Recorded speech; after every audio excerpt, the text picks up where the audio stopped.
বিশ্বনবী সাল্লাল্লাহু আলাইহি ইসলামের উপর নাজিল হওয়া এই মহাবিশ্বের মহাবিশ্বয় মহাগ্রন্থ আল কোরআন, আল্লাহ নবী ইন্তেকাল করেছেন, তিনি আমাদের থেকে বিদায় নিয়েছেন, কিন্তু কোরআন কি বিদায় নিয়েছে? আওয়াজ করে সবাই বলতে হবে, কোরআন কি বিদায় নিয়েছে?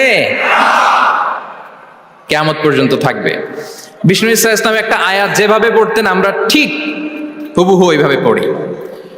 বিষ্ণু ইসা ইসলাম একটা শব্দ ১৫০০ বছর আগে যেভাবে উচ্চারণ করতেন আমরা ঠিক ওইভাবে করি। এখানে অনেক কারীরা সুন্দর কণ্ঠে কোরআন তেলাওয়াত করেছে না? বিষ্ণু ইসা ইসলাম যেমনটা করেছেন তারাও ঠিক তেমনটা করেছে। বিষ্ণুনবী যে অক্ষরের উপর জবর দিয়ে পড়েছেন আমরা জবর দিয়ে পড়ি, জেড দিয়ে পড়েছেন জেড দিয়ে পড়ি। কিয়ামত পর্যন্ত অবিকৃত অবস্থায় কোরআনটা থাকবে। তাই কোরআনটা হচ্ছে টাইমলেস মিরাকেল, চিরন্তন মুজিজা। নাও দ্য কোশ্চেন অ্যারাইজেস, কেন আমাদের এই কোরআন দরকার? একটু ফিলোসফিক্যাল কথাবার্তা বলি যে এই রেভেলেশনের দরকার কি, কেন আমাদের লাগবে এই কোরআন? কোরআন ছাড়া কি পৃথিবীর সব সমস্যার সমাধান হাজির করা সম্ভব না? এই পৃথিবীর সায়েন্টিস্টরা, ফিলোসোফাররা, জ্ঞানী ব্যক্তিরা অনেক সমস্যার সমাধান করেছে, কিন্তু সব সমস্যার সমাধান হাজির করতে পারে নি। এজন্য আল্লাহ তাআলা যুগে যুগে নবীদের মাধ্যমে আসমানি কিতাব পাঠিয়েছেন, গাইডেন্স পাঠিয়েছেন, রেভেলেশন পাঠিয়েছেন। এবং আল্লাহ তাআলার পাঠানো যত রেভেলেশন গাইডেন্স এই পৃথিবীতে এসেছে সেগুলো সবচেয়ে লেটেস্ট ভার্সন হচ্ছে কোরআন। সবচেয়ে লেটেস্ট ভার্সন হচ্ছে কোরআন। আচ্ছা, আমরা যদি একটু খুঁজে দেখি যে কোরআন ছাড়া আমরা কি বুঝতে পারতাম না, আমরা যদি একটু প্রশ্ন করি, কোরআন ছাড়া যেটা আমরা বুঝতে পারতাম না সেটা হচ্ছে ওয়াননেস অফ গড, স্রষ্টা যে একজন, এটা আমরা বুঝতে পারতাম না, ক্লিয়ারলি বুঝতে পারতাম না। কেউ হয়তো ভাবতাম দুইজন তিনজন। আর যারা বুঝতে পারতো যে না, এই মহাবিশ্বের একজন নিয়ন্ত্রক থাকতে হবে, একজন কন্ট্রোলার থাকতে হবে, তারাও ওই গডের ফিচার কি, পরিচয় কি, ইন ডিটেইল তারা বুঝতে পারতো না। দেখেন, এত রেভেলেশন, এত আসমানি কিতাব আসার পরও এখনো অনেক মানুষ সূর্যের পূজা করে, চন্দ্রের পূজা করে, আগুনের পূজা করে না? কথা বলেন, করে না? করে। সূর্যকে পূজা করার অনেক রিজন ছিল। আমি ভেবে দেখেছি যে সূর্যকে মানুষ কেন পূজা করতে, এর কারণ বাহ্যিক দৃষ্টিতে সূর্যই সবচেয়ে শক্তিশালী। সূর্যের চেয়ে শক্তিশালী কিছু আর পৃথিবীতে দেখা যায় না। আর সূর্যের আলো ছাড়া পৃথিবীতে কেউ বাঁচেও না। মানুষের যে হার্ট অ্যাটাক করে, স্ট্রোক করে, বা আমাদের মুরব্বীদের অনেকের যে পায়ে ব্যথা, কোমরে ব্যথা, এটা কিন্তু রাতে বেশি হয়, জানেন? রাতের সাথে রোগের একটা সম্পর্ক আছে। এর কারণ রাতের বেলায় সূর্যের আলো নাই, ফলে মানুষ অসুস্থ হয় বেশি। এই কারণে প্রাচীন কাল থেকে মানুষ সূর্যের পূজা করত। আল্লাহ নবী ইব্রাহিম আলাইহিস সালাম, উনিও প্রথমে ভেবেছিলেন তারাই কি আমার রব, চাঁদই কি আমার রব, সূর্যই কি আমার রব। ভাবতে ভাবতে তিনি মহাসত্যের সন্ধান পেয়েছেন। তো এটা আমরা উদ্ধার করতে পারতাম না যে আসলে আমাদের স্রষ্টা কে। আর আমাদের মধ্যে যারা চিন্তাশীল তারা হয়তো আমরা ভেবে একটা কুল কিনারা করতে পারতাম যে না, একজন স্রষ্টা থাকতেই হয়, না থাকলে কেমন করে হয়, কেউ না কেউ আছেন। কিন্তু তিনি যে ক্ষমাশীল, অনেক পাপ করে ক্ষমা চাইলে যে তিনি ক্ষমা করে দেয়, এটা আমাদের জানা থাকতো না, ঠিক কিনা? তিনি যে মহাজ্ঞানী, মনে মনেও যেটা ভাবি এটা উনি ধরে ফেলেন, এটা আমরা বুঝতাম না। ৯৯টা সুন্দর সুন্দর নাম দিয়ে আল্লাহ তাআলা তার পরিচয় দিয়েছেন, এত ডিটেইল, এত নিখুঁত, এত জোরালো ভাবে। ওয়াননেস অফ গডের যে কনসেপ্ট, এটা রেভেলেশন না আসলে, কোরআনিক গাইডেন্স না আসলে আমরা বুঝতে পারতাম না। আর আমরা কি বুঝতে পারতাম না?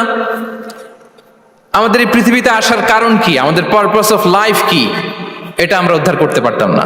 ভবঘুরের মতো ঘুরে বেড়াতাম, খেতাম, কাজ করতাম, পৃথিবী আবাদ করতাম, ডেভেলপমেন্ট হতো, উন্নতি হতো, কিন্তু আসলে পারপাস অফ লাইফ কি এটা আমরা উদ্ধার করতে পারতাম না। কোরআন এটা আমাদেরকে ক্লিয়ার করেছে, ওমা খালাকাতুল জিন্না ওয়াল ইনসা ইল্লা লিয়াবুদুন। আমাদের পারপাস অফ লাইফ হচ্ছে slavery. We all are the slave of Allah. দাসত্বের জন্য আমরা তৈরি হয়েছি। আর most interestingly, life after death, এটার ব্যাপারে আমাদের ক্লিয়ার কাট কোনো ধারণা থাকতো না।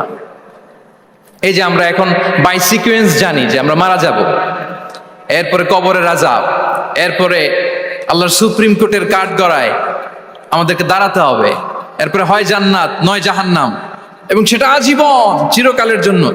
In detail life after death সম্পর্কে আমাদের নিজেরা চিন্তা, গবেষণা, রিসার্চ করে কি এটা জানা সম্ভব ছিল? বলেন, কথা বলেন, কথা বলেন। জানা সম্ভব ছিল না। কোরআন মৃত্যুর পরের জীবনকে নিশ্চিত করেছে। এবং এই যে লাইফ আফটার ডেথ, মৃত্যুর পরের জীবন আসলে আমাদেরকে হোপফুল করে, আশাবাদী করে। কারণ আমরা বিশ্বাস করি আমাদের হারানোর কিছু নাই। আমরা যদি কাউকে হারাই, সাময়িক কষ্ট পাই, কিন্তু আমরা জানি আমাদের আবার দেখা হবে। এই যে আমরা কিছুদিন আগে আমাদের প্রিয় আল্লামাকে হারিয়েছি, ঠিক কিনা? কিন্তু আমরা এই ভেবে বুকে আশা বেঁধে রাখি যে আমরা এই দুনিয়াতে তাকে মিস করেছি, কিয়ামতের ময়দানে আল্লাহর জান্নাতে এই কোরআনের বুলবুলির কণ্ঠে আমরা আবার কোরআন শুনতে পাবো। সাময়িক বিচ্ছেদের কিছু তো নাই। আমার আব্বাকে হারিয়েছি, আম্মাকে হারিয়েছি, বন্ধুকে হারিয়েছি, টিচারকে হারিয়েছি, আমি পাবো, তাদেরকে পাবো, হারাচ্ছি না আমি। এই বিচ্ছেদ সাময়িক। এবং আখিরাত আসলে থাকতেই হবে। অন্যান্য অনেক ধর্ম আখিরাতের ব্যাপারে বলে, কিন্তু ইসলামের মতো এত ইন ডিটেইল নিখুঁত ভাবে বলতে পারেনি। পুনর্জন্মবাদের কথা আপনারা শুনেছেন, ভালো করলে ভালো হয়ে আবার আরেক জন্মে আসবো, খারাপ করলে কুকুর হয়ে জন্মাবো, হ্যাঁ, বিড়াল হয়ে জন্মাবো, এরকম কথা অনেক ধর্ম বলে। কিন্তু ইসলাম এত সুন্দরভাবে দ্য কনসেপ্ট অফ আখিরা আমাদের সামনে হাজির করেছে। আল্লাহু আকবার। এটা হিউম্যান ব্রেইন দিয়ে ওই ব্যাপারে আমাদের কোনো কিছুই জানার সুযোগ ছিল যদি আল্লাহ তাআলা কোরআনিক গাইডেন্স না পাঠাতেন। এবং আখিরাত আসলে থাকতেই হবে। ইফ দেয়ার ইজ নো আখিরা, then this worldly life would be a joke. আখিরা না থাকলে তো এটা একটা joke, it's a fun, it's a rubbish thing. কারণ অনেক কিছু পৃথিবীতে সেটেল হয়নি, সেটেল হয় না। আপনাকে মেরেছে, কাউকে হত্যা করেছে, কাউকে গুম করেছে, পৃথিবীর কেউ জানে নাই, তো এটা সেটেলমেন্ট হওয়া লাগবে না? কথা বলেন না কেন? There are plenty of issues are abandoned, unsettled. অনেক ইস্যু আছে, সেটেল হয় নাই, এগুলো সেটেল হবে। কড়াই গন্ডায় হিসেব চাওয়া হবে, যত ঋণ সেদিন আদায় করা হবে। চিল্লায় বলেন ঠিক কিনা? এজন্য আখিরাত লাগবে। এবং আখিরাত যদি না থাকে, এই পৃথিবীতে আমরা কোনো বিচার কার্যক্রম পরিচালনা করলেও ওইটা ইনসাফপূর্ণ হওয়া সম্ভব না। কোনো বিচার ইনসাফপূর্ণ হতে পারে না যদি আখিরাত না থাকে। ফর এন এক্সাম্পল, খেয়াল করে উত্তর দিবেন। একজন মানুষ 10 জনকে হত্যা করলো। কয়জনকে? সবাই বলুন কয়জনকে? এখন তার বিচার করা হচ্ছে, বিচারের রায় আসলো ডেথ পেনাল্টি, মৃত্যুদণ্ড। কিন্তু তাকে কয়টা মৃত্যুর স্বাদ দেয়া যাবে বলেন? হ্যাঁ, কয়টা? উনি মারছিল কয়টা? তো হয়েছে এটা, ও 10 জনের মারছে, 10টা প্রাণ হত্যার কষ্ট 10 জনকে দিল, কিন্তু ডেথ পেনাল্টিতে ওকে দেয়া গেল কয়টা কষ্ট? আখিরাত লাগবে না? কথা বলেন না কেন লাগবে না? ওই দিন সব হিসাব হবে, ঠিক কিনা? প্রিয় ভাইরা, কোরআন আমাদেরকে এই গাইডেন্স দিয়েছে, আমাদের জানিয়েছে যে there is a life after death. আসল জীবন ওইটা যেটা মৃত্যুর পরে হয়। ওই জীবনের পরে আর কোনো মৃত্যু নাই, এজন্য সেটাই আসল জীবন।